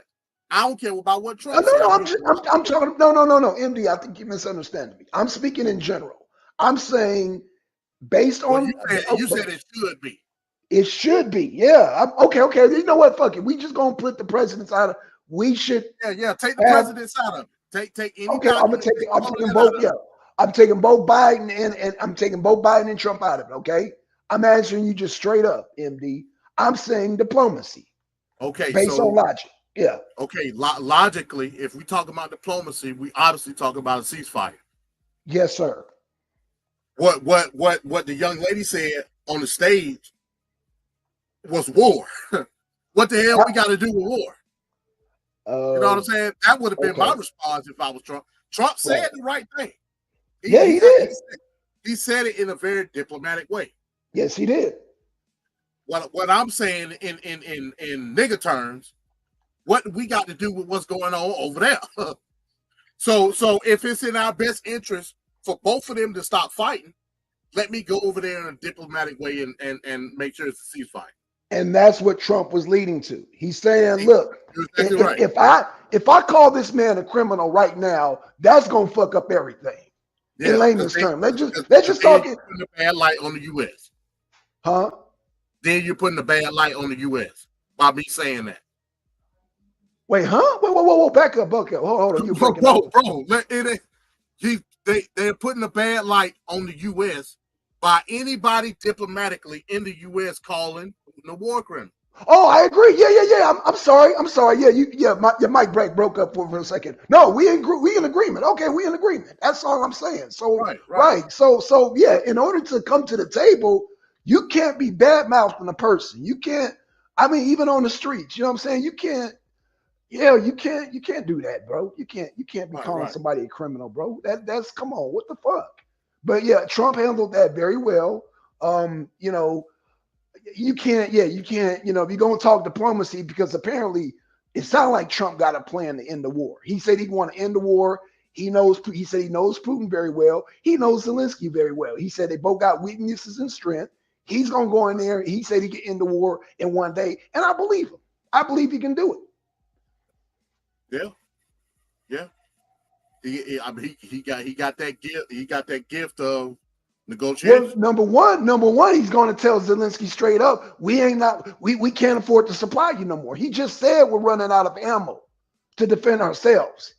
They didn't even mention China tonight. They didn't mention China. China's doing goddamn military drills. So how the fuck we wasting ammo on a country we're not at war with, as opposed to a potential threat with China? You know what, man? Come on, bro. Come on. Yeah, man. I mean, come on. Yeah, let's not make the whole thing about Ukraine, because it wasn't about. Hell, they ain't covered that until the end of the damn town hall anyway. So no, you're right. I'm just saying, I don't like how you can't go. I'm gonna just end it at this, and we can move on. Okay, we can move on. You cannot go to the table calling this man a fucking criminal. That's what the fuck I'm saying. You're right. So that's it. We can move on. You can't call that. That doesn't make no fucking sense, MD. You can't come to the table calling. You can't call this man a criminal and expect that to have diplomacy. What the fuck? That's all I'm saying. Okay, so yeah, we can move on to the next topic, bro. This shit is silly, bro. This shit is silly. Well, another thing they talked about, they did briefly talk about the findings of the FBI subpoena. So you heard Trump say they do have the locations of some documents in different places. They're not all in one, they in different places. Right. That's all the information that we got. Like I said, come next week on the arena this week, I will be diving deeper into what the actual findings were. From the oversight committee, but let's just talk about it in the terms of what Trump said. Let's do it. So he talked about the documents in Chinatown, and like I said, it's a total of, I think he said 800 and something boxes of documents, and a lot of that stuff could be. Can I ask you real quick? Go ahead. And keep your thought. Is this related to the? I want to keep people caught up. Is this related to the investigation with Biden? I'm just curious. Yeah, that's what we're talking about. Okay, got you. Okay, I just wanted to clear that up. Okay, go ahead. Well. Not only is it in relation to the investigation with Biden, but also it could be possibly, and like I said, that's just me speculating, possibly a same situation where Trump was in, as far as maybe having some classified documents. Now, she did say that once NARA, the National Archive Association, requested certain documents from Biden, he did relinquish them documents. But who's to say that some were kept? Maybe he didn't know, hell, because he got so many. Right, so many. Yeah. Maybe it was certain documents that got out of place. Right. So there's a possibility that also, not only with the financial investigation with Biden, but there could also be classified documents, investigation, classified document investigation. Got you. Under Biden as well during his vice presidency. So okay, but that's their speculation. And, right. Yeah. Trump used speculation as well. You know, he didn't clear cut say that Biden had classified documents. He said it was a possibility. Okay. So that was another thing that that came out of that. So going back to the beginning. So again, they mentioned the abortion rights situation. Yeah. They briefly went over the gun rights as opposed to the mass shootings. What's your take on the gun rights? How Trump took that? I don't agree with Trump on the bump stock, but everything else he said I was in agreement with. I really don't agree with the bump stock. Talking about it's inaccurate and all that. But everything else I agree with. What's your take? Well, why you don't agree that it's inaccurate? It is inaccurate. It is, but why don't? Okay, I mean it's inaccurate, but what I'm saying is that I mean, when it comes to the Second Amendment, the butt stop, I don't understand why the butt stop is such a big deal. Can you maybe break that down for me, MD? Because I don't understand why having a butt stop is. Well, look, the reason that he banned it is because of the rate of fire, right? Okay. Anybody know what a bump stock is? It's essentially a stock. A lot of times it's either spring loaded, or sometimes it's like a pressure padded. Like it's a 2-part stock is what it is. Okay. Either with a spring or some type of resistant force on that stock. Okay. So when you mount the stock to your shoulder, however you shoot it, yeah. When you press the trigger, the force of the gun itself, because of the 2-part stock, it'll bounce back and you can continue firing. Okay. It's they banned it because of the rate of fire, because okay. It's there to simulate an automatic rifle. That's what it's there for. Okay. Well, I'm like, okay. Go ahead. No, I was gonna say, do I agree with Trump banning it? No, I don't, because the bump stock is not a part of the gun. I don't think any accessory to a gun that don't make it a gun shouldn't be banned. Right. That's with anything. That's with bump stock, pistol brace, a suppressor. All that shit shouldn't be. Why are you taxing a suppressor for what? Right. Why do I have to have a tax stamp and register a suppressor? Why? It's not a part of the gun. I can take it off and put it under my bed. I can't shoot it independently of the gun. Right. So when it comes to that stuff, like a lot of Republicans, they wishy-washy. You know what I'm saying? Got you. But go ahead. You were finna say something? No. I was no. Go ahead. You on a roll. You on a roll. So I mean, again, so I don't agree with Trump, what Trump said with that either. He really going around the question, but in any event, but that don't take away from what he said. No, it don't. It don't. Yeah, it don't. It's essentially, yeah, like you can't dictate the accuracy of a bump stock. Just can't do it. But that don't mean that you can't have it either. That's bullshit. Yeah. Like I said, I'm not in agreement with that, but I do agree with everything else he said. So okay, so I guess we on par with that. As far as the abortion, I mean, I'm gonna let you go first on that, bro. So Trump, like he wiggled around that question too. Yeah, because a lot of she kept asking the same thing and Trump kept saying the same thing. Right, exactly. What I take from that is Trump is saying, hey, look, it's state rights. Right. You know what I'm saying? Right. Like I don't see how you could get away with federally banning abortion. Like, right. You know what I mean? Right. I mean, hell, so you could even make the argument that that's unconstitutional. You could make that argument. Right. I can see Democrats making that argument. So why not just leave it up to the state? Okay. The constitutionality of abortion ain't in the Constitution. It's not there. Right.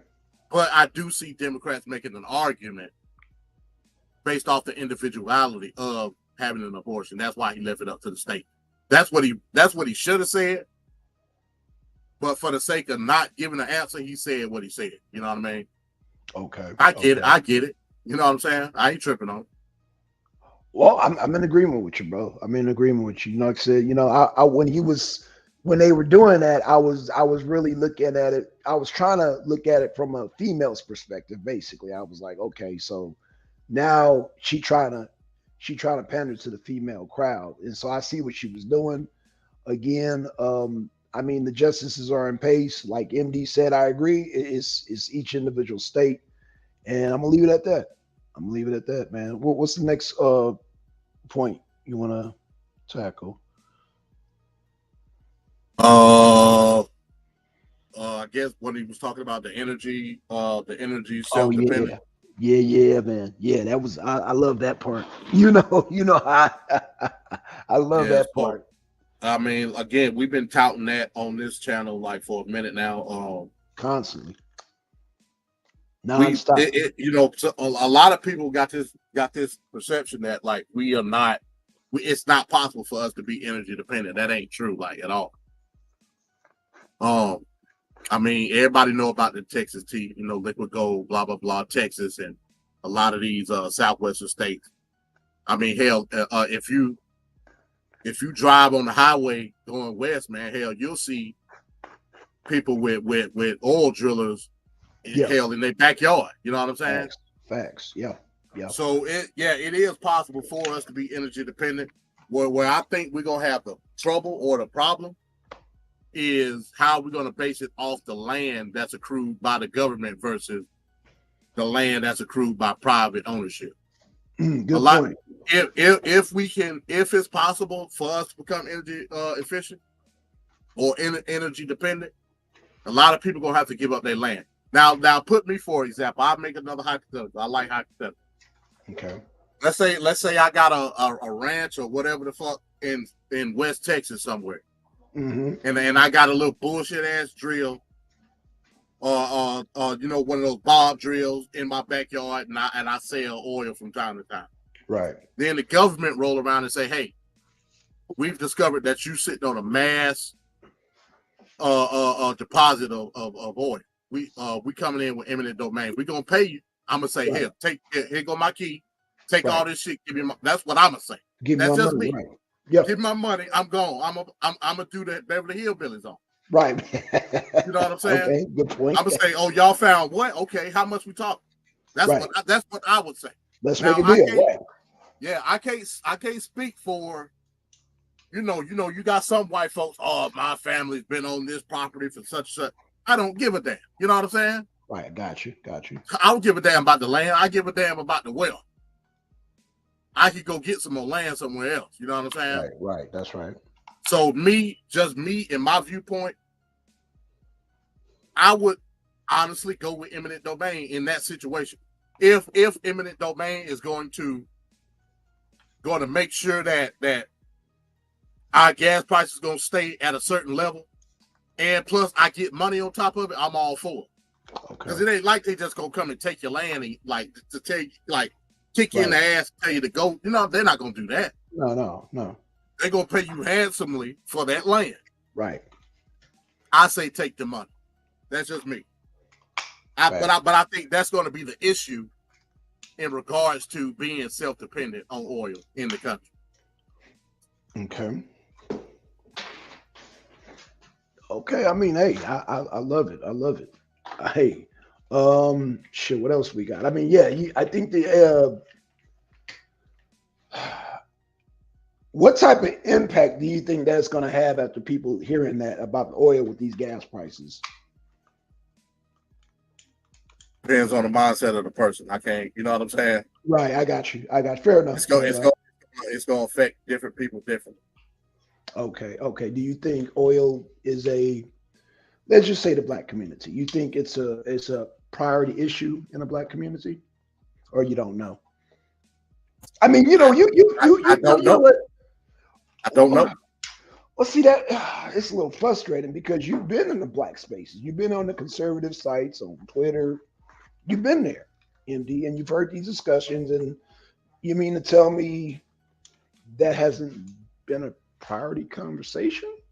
That's a certain group of people though, like so. Like that's not all of the black community. No, I'm not saying. Oh, okay, no. I'm not saying all black community, but I'm just trying to get a pulse of how black conservatives feel about the gas prices. Well, yeah, a black conservative think it's a priority. Yeah, of course. Okay. But again, that's not all the black people. No, so I'm not saying it's all. Go ahead. Well, no. I'm not saying it's all black people. I'm just saying I'm just taking a quick pulse. Not even I'm not saying all black people. I'm just saying what's the word on the YouTube streets on the internet about these gas? You know, on the internet. Because I that's one of my that's you know, that's one of my top. That's in my top 5, man. Dealing with you know we truck drivers, man. Come on now, talk to me, MD. You know, we truck drivers, so yeah, you know. Again, bro, it's gonna affect different people different ways. Yeah, it affect you and me, but that's not everybody. You know what I'm saying? I get it. So it may not be a priority. No, I disagree. I disagree with that. No, I disagree with that because when it affects the truckers, it affects the grocery stores. So no, it does. But yeah, see, you going too deep though. What do you mean I'm going too deep? What are you talking about, bro?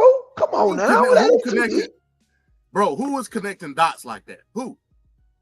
I mean, it's elementary. What do you mean? Who's connecting the dots like that? I mean, it doesn't take rocket science. Tell that to the nigga on the street is what I'm saying. Seriously? I'm being for real. I'm being for real. Are you serious, MD? People don't know if gas prices and trucks are up, groceries are going to go up. I thought that was basic knowledge. Come on now. It's going to affect different people, different ways. Wow. I don't know what else you want me to say. Wow. I'm just wow. I'm wow. I feel like I'm not going to even bring that up, but I'm not going to even bring that up. You know what I'm about to bring up. I'll talk to you after the show. I can lead you to the water, but I can't make you drink, bro. Right. Well, I'm gonna tell you what I'm leading to after we get off the show. But basically, it's that situation. It's that situation, bro. I shouldn't have to explain. Listen to the words that I'm coming out of my mouth, MD. I shouldn't have to explain that higher gas prices mean higher grocery bills. I shouldn't have to define that. I shouldn't have to define that. Wink, wink. Again, I get it. I get it. I know you get it. But what I'm saying is to your average everyday person that don't look at stuff like that in regards to supply chain and all this shit, they just trying to live. They ain't got no car. They on the bus. They may not give a damn about gas prices. You know what I'm saying? Right. Even though 4 or 5 dots down the line, it affects them in some type of way. Right. Yeah. I can't make them see that priority. I just can't do that. Gotcha. Okay, well, we can move on. We can move on. I'm just like, wow. Grocery bill. But yeah, I mean, that's pretty much all I got on that, man. Okay, man. Well, hey, it was a great town hall, man. I think old girl was kind of cutting in too much. I see her agenda where she was going. Crowd Oh wasn't yeah, feeling her. she was definitely driving the agenda. Hell, she Yeah, wouldn't yeah. even let Trump talk. No, she wouldn't let Trump talk, and the crowd wasn't feeling that, man. You could feel the energy of the crowd, bro. It's like even though she has an agenda, sometimes you got. I mean, if the crowd is against you, you gotta, bro. I mean, yo, the crowd was against her, bro. It wasn't nothing but. It felt like it was nothing but Republicans up in that goddamn crowd, bro. Yeah, And well, I told you that. yeah, But no, you did. I will say this though. It was on both ends. She was trying to drive an agenda, and she was trying to lead Trump in a conversation. But at the same time, a lot of questions that were being asked by her and by the audience, like Trump was like going around the question. But that was again, it was to be expected on both sides. It was to be expected. You know what I'm saying? So I don't have no problem with it. Parts of it was hilarious to me. No, it was no. Don't get me wrong. In MD. At the end of the day, it was entertaining. I had a good time. Don't get it twisted. I had a very good time, bro. I had fun. This was fun. If we could do this again, we're gonna do it again. Y'all know we're gonna do this again every time Trump come up. So I had fun. I was just a little frustrated with the TMZ questions. I'm not a TMZ person. So what you keep saying, like what was a TMZ question? Give me an example. Okay, about the indictments and all. I don't care about all that shit. But Like how would you not think that would come up? Like that's crazy. Well, my thing is, okay, it can come up, but don't keep driving and shit. We still got policies to deal with. We vote on policies. Like the crowd was strictly asking policies questions. She was on the bullshit.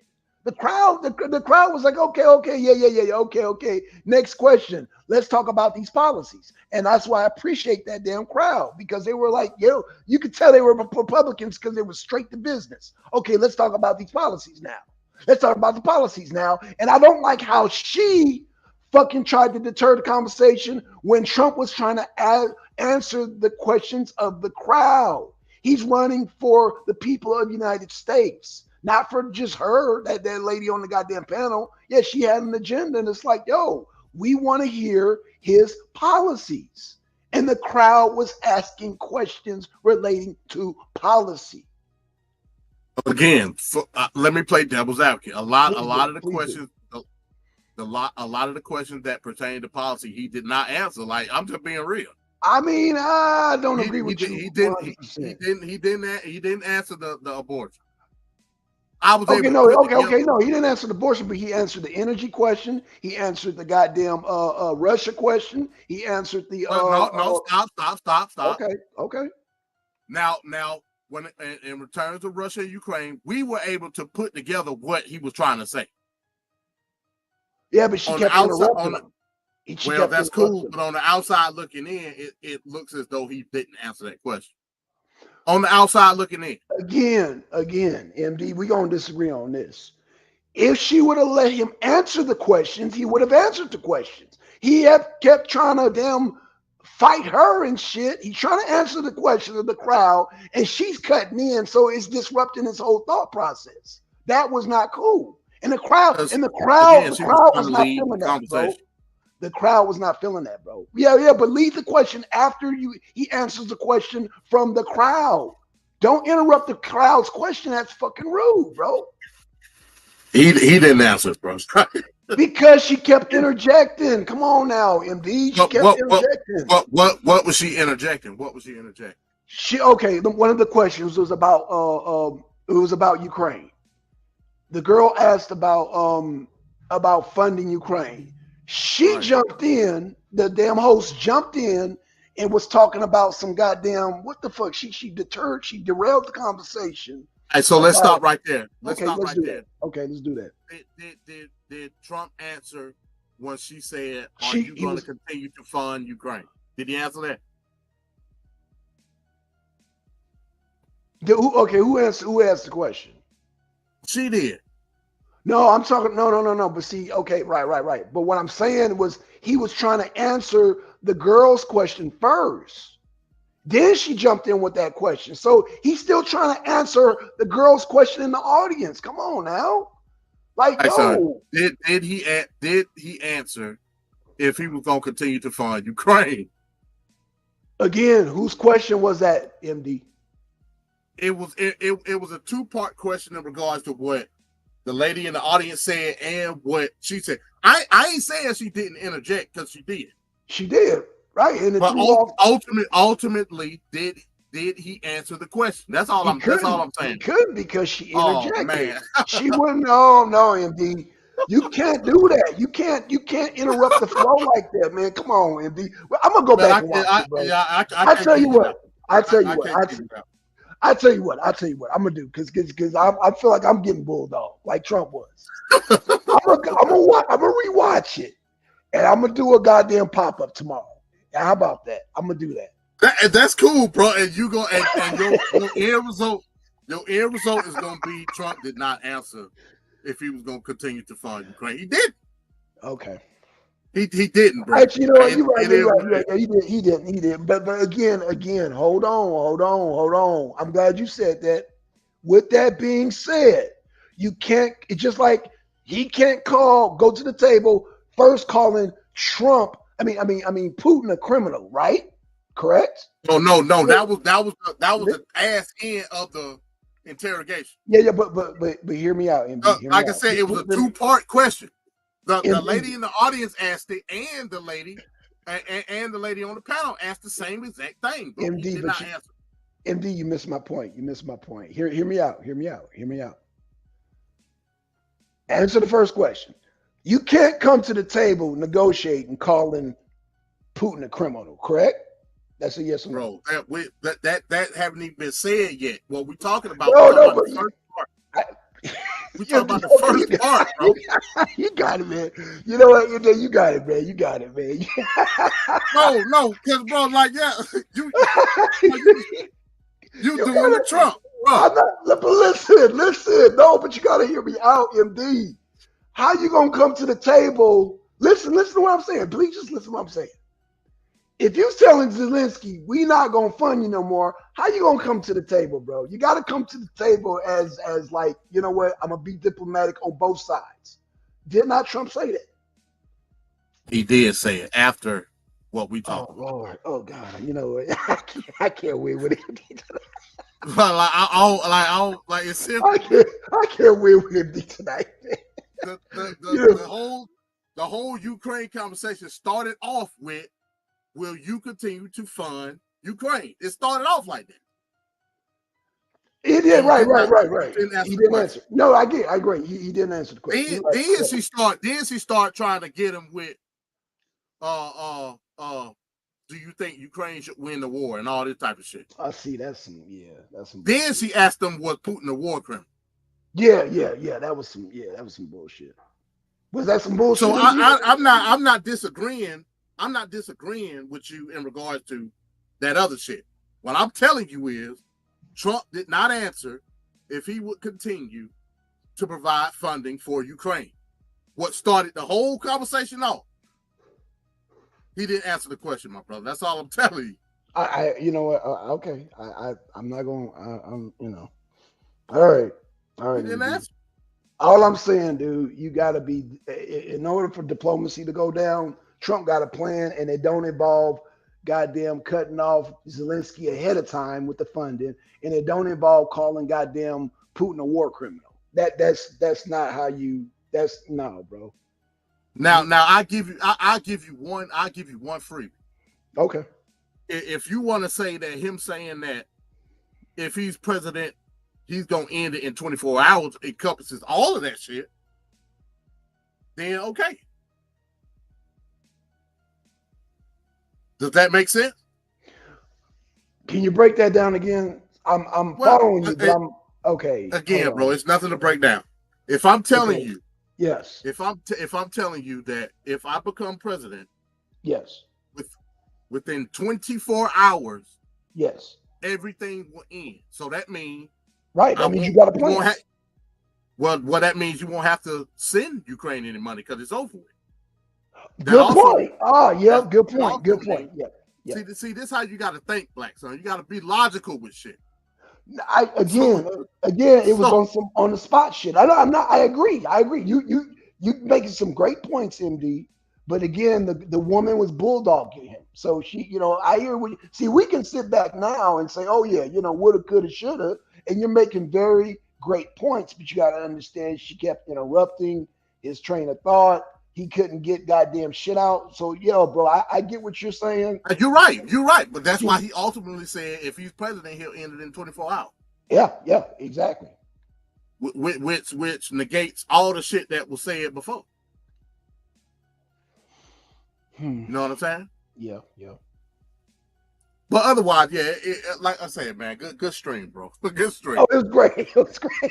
Oh, we done turned into a damn debate, man. I know. Hey, I'm getting a off here, man. I know, man. Hey, shout out to MD, man. Goddamn, shout out to everybody in the chat, GTO, and shout out to everybody, man. Hey, man, hit that like button on your way out, too. Yeah, man. hit the like button, man. Hey, man. Hey, tune in tomorrow, boy. I'm gonna have some great stuff, bro. Man. Yeah, because I felt like Biden has gotten off the hook during that thing, man. Because I'm about to tear into him tomorrow, bro. In fact, not only am I tearing into him, we got different countries. We got 3 different countries tearing into Biden. So yeah. I'm just giving y'all a little teaser tomorrow. No doubt. So yes, 6:30. 6:30 good for you, MD? Oh shit, yeah. You talking about Arena Abroad? Okay. Yeah, Arena Abroad. Hold on. Stop. Hold on. Okay. How are you gonna encompass Biden in the Arena Abroad? How you gonna make that work? Because we got outside world leaders that are joining BRICS and making major statements. Statements. I just asked a question, man. Oh, okay. I hope that answers your question. But it's arena abroad because these are foreign nationals making these statements. So that way I can legally use these statements because it's not your realm, it's my realm. But it just so happened to be talking about Biden, but these are actually foreign dignitaries making these statements. That's how I can do it. So I hope that answers your question, MD. I hope that answers your question. Got it, bro. Got it. Right. I get you're like, damn, that way, that's my damn realm. No. These are foreign dignitaries. Three different dignitaries that made statements, major statements. Statements, let me just say this, that got Gaddafi killed. Let's just say that. Damn. Yep. Let me say it again. Statements that got Gaddafi killed. So y'all sit on that. Y'all sit on that. And if y'all remember Gaddafi, then y'all know what I'm talking about. I know you remember Gaddafi, MD. No doubt. Well, there you have it, folks. Like, damn. Goddamn, like I said, I knew this was gonna be an eventful week. So yes, sir. Oh, well, real quick, before you go, abreast us on the investigation, bro. Just give us a little snippet, just a little bit. Well, I mean, just a little update. I mean, the update is that they gave a press conference today. Okay. In regards to the findings, but it's going to take time to sift through it.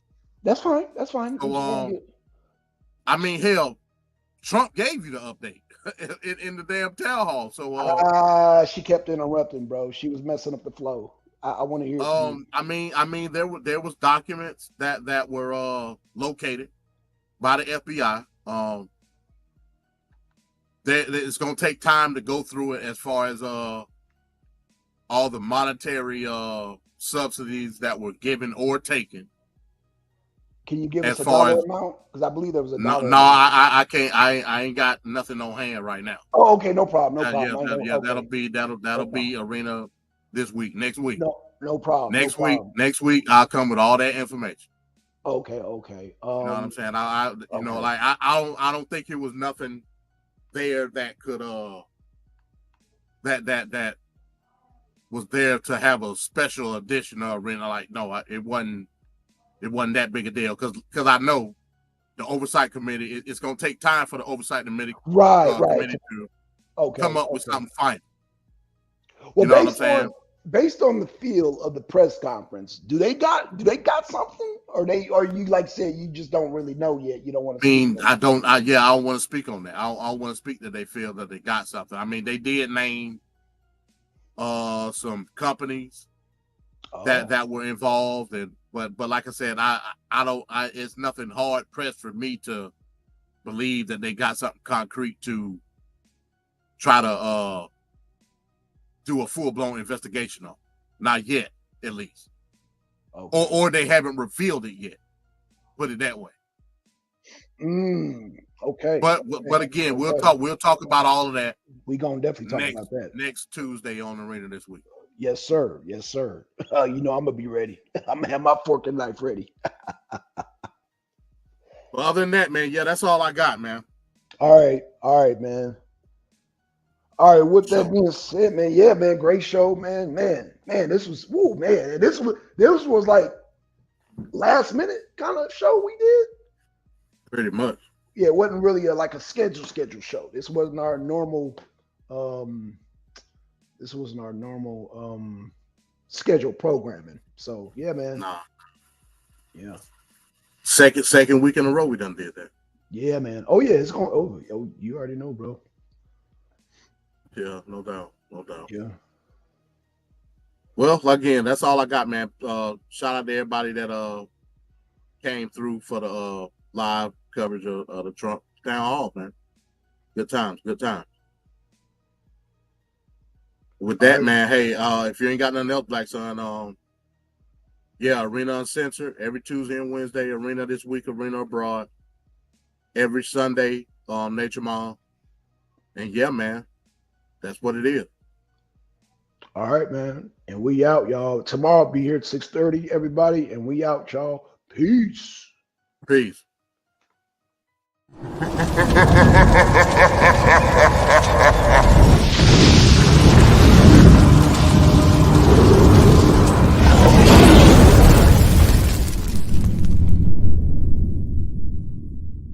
The Arena Uncensored.